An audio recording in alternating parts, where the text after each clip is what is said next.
कयूं पिया। मधे जी भरिसां कश्मीर में बाज़ियाब थियल मधे जी वासी नसीर अहमद बिरोही प्रेस क्लब पहुची धरती टीवी टीम जा थोरा मञान। बिरोही बिरादरी के माण्हुनि जो इहो चवणु हो त संदन नौजवान की बाज़ियाबी लाइ धरती टीवी न्यूज़ के टीम पारां कवरेज ॾियण ते संदन थोराइता आहियूं। बाज़ियाब थियल नौजवान मधे जी प्रेस क्लब पहुची धरती टीवी टीम जी के बाज़ियाबी की खुशी में मिठाई खाराए थोरा मञा आहिनि। अव्हांखे आगाह कंदा हलूं पिया। मधे जी मां ही ख़बर ॾियूं पिया। मधे जी भरिसां कश्मीर मां बाज़ियाब थियल मधे जी वासी नसीर अहमद बिरोही प्रेस क्लब पहुची धरती टीवी टीम जा थोरा मञा आहिनि।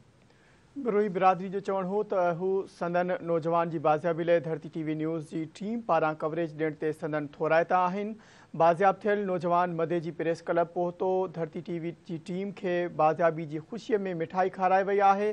थोरा मञा आहिनि। नाज़रीन, यह ख़बर अवां सां शेयर कंदा हलूं मधे जी खां त मधे जी में नौजवान बाज़ियाब थियो आहे, जिन जो चवणु आहे नौजवान के वारसनि जो त धरती टीवी की टीम जा थोराइता आहियूं, जंहिं मुसलसल कवरेज ॾिनी आहे। मधे जी भरिसां कश्मीर में बाज़ियाब थियल मधे जी वासी नसीर अहमद बिरोही प्रेस क्लब पहुची धरती टीवी टीम जा थोरा मञा आहिनि। इन जा तफ़सील मालूम कंदासीं। असां सां मधे जी रिपोर्टर तौहीद बिरोही टेलीफोन लाइन ते मौजूद आहे। तौहीद, आगाह कजो इन हवाले सां।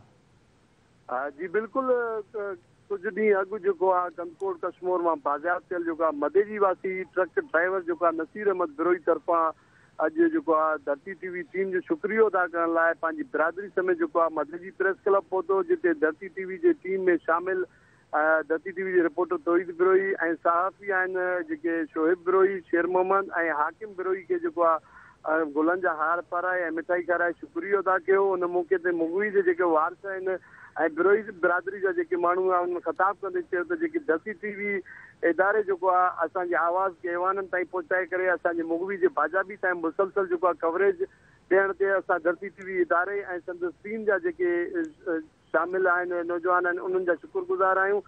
जेके नौजवान जे अगवा जी ख़बर ऐं बाज़ाबी जी ख़बर ताईं जेको आहे मुसलसल असांखे धरती टीवी कवरेज ॾिनी आहे। असां निहायत ई शुक्रगुज़ार आहियूं धरती टीवी जी टीम ऐं रिपोर्टर तौहीद बिरोही जे कवरेज ॾिनी। जी वॾी महिरबानी अपडेट करण लाइ।